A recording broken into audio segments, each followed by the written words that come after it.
Hi guys, in this video I'm going to show you how to remove the formula in your Google Sheet.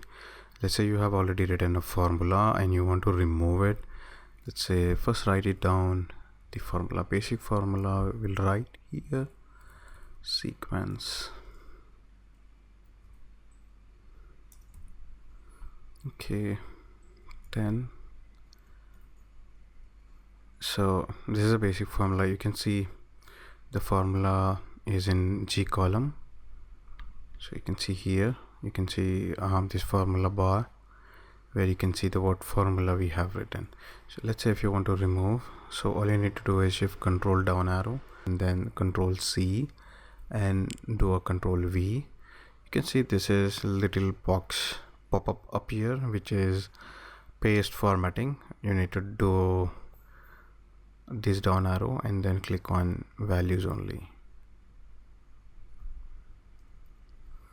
Now you can see the formula is gone from here. So in this way you can remove the formula.